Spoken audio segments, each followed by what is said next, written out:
জল পান করে না। আজ আপনার জন্য আমার সর্বনাশ হতে চলেছিল। ওই গুহায় বন্দী হয়ে আমি দম বন্ধ হয়ে হয়তো আজ মরেই যেতাম। আবেগের বশে প্রতিশ্রুতি দিয়ে সবার সামনে মহান হলেন, আর পরক্ষণে ছুঁড়ে ফেলে দিলেন সব মর্জি আপনাদের।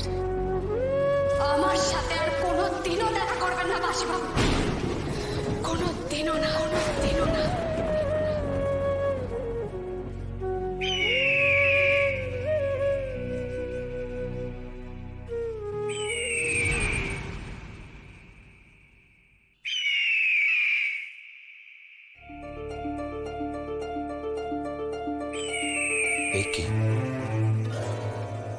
প্রাসাদের মধ্যে বাজ পাখি উড়ে এলো কেন?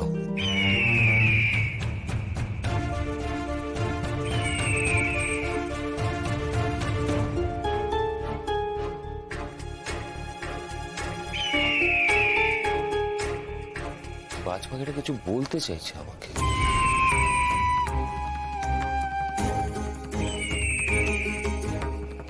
কেন জানি বাজ পাখিটাকে দেখে চেনা চেনাও লাগছে।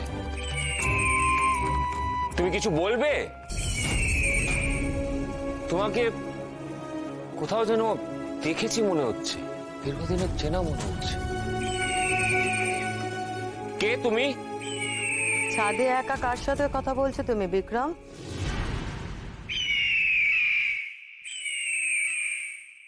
ও মা, কে এসেছে?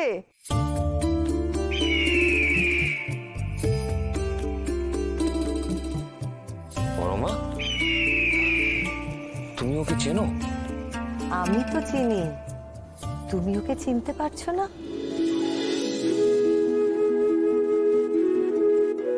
না বড়মা, তবে খুব চেনা চেনা লাগছে। মনে হচ্ছে এ আমার পূর্ব পরিচিত।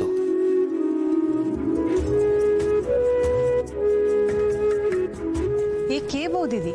একে তো আমিও চিনতে পারছি না। হ্যাঁ বড়মা, আমিও কেন জানি চিনতে পারছি না ওকে। বিক্রম, তুমি তুফানকে ভুলে গেলে?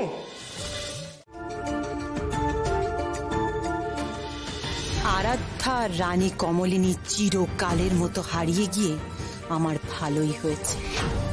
আরাধ্যার সাথে বিক্রমের বিবাহ হলে এই পলাশপুরে আমার আর ওই কুসুমপুরে রোহিণীর মূল মনের ইচ্ছে কোনো দিনই পূরণ হতো না।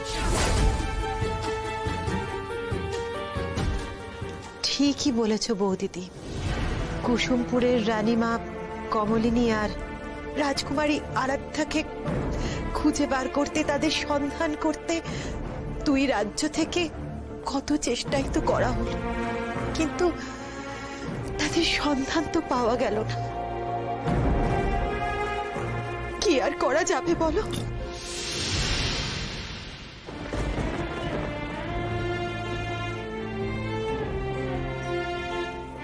এর বিবাহ হলে তোমারই মঙ্গল হবে বিক্রম। তাছাড়া জ্যোৎস্না তো বয়সও হয়েছে নাকি? বয়সের কথা যদি বলো তারিণী, তাহলে জ্যোৎস্নার বয়সী অনেক মেয়ে গ্রামে রয়েছে। তাদের সবাইকে ছেড়ে দিয়ে হঠাৎ করে আমার মেয়ে জ্যোৎস্নার বিয়ে নিয়ে কেন পড়লে সেটাই তো বুঝে উঠতে পারছি না। বুঝতে পারছো না? এই যে কুসুমপুরের যুবরাজ এই গ্রামে প্রায়ই আসছে। কেন আসছে বুঝতে পারছো না?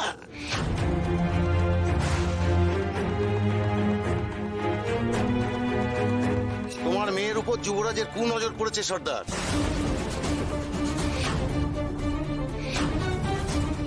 দেখো পণ্য, জ্যোৎস্না তো আর 5টা মেয়ের মতো নয়।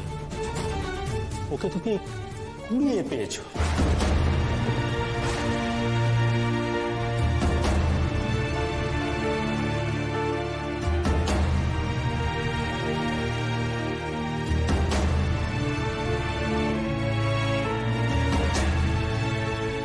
পাত্র খুঁজতেও তো বেশ সময় লাগবে নাকি? সময় লাগবে না বড় বাবা, পর্ণক কাকা যদি রাজি হয়, পাত্র কিন্তু আছে। কে পাত্র? কার কথা বলছিস তুই?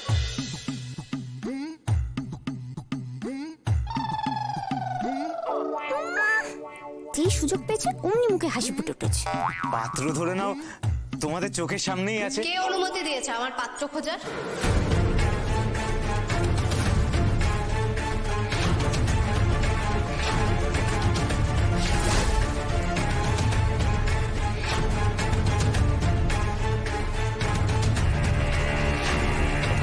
অনুমতি তো নিতে হবে, তাই না? এতে আবার অনুমতি নেওয়ার কি আছে? অনুমতি নেওয়ার প্রয়োজন আছে, কারণ বিয়েটা আমার। আর আমার বিয়েতে অনুমতি নেই। আমি বিয়ে করব না।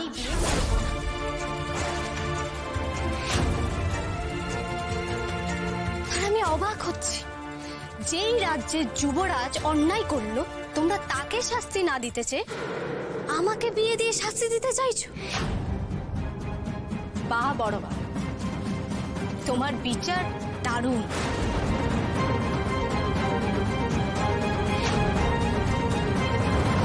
জ্যোৎস্না, দেখ দেখ, আমরা তোর ভালোর কথা ভেবেই তোর বিয়ের কথাটা ভাবছি। ওই যুবরাজের কুনজর পড়েছে তোর ওপর। সেখানে বড় বাবা, শিরায় শিরায় বেদেদের রক্ত আমার শরীরে না বইলেও আমি যেমন সাপেদের খেলা দেখাতে পারি, তেমনি মন্দ মানুষের বিষ দাঁতও উপড়ে ফেলতে পারি।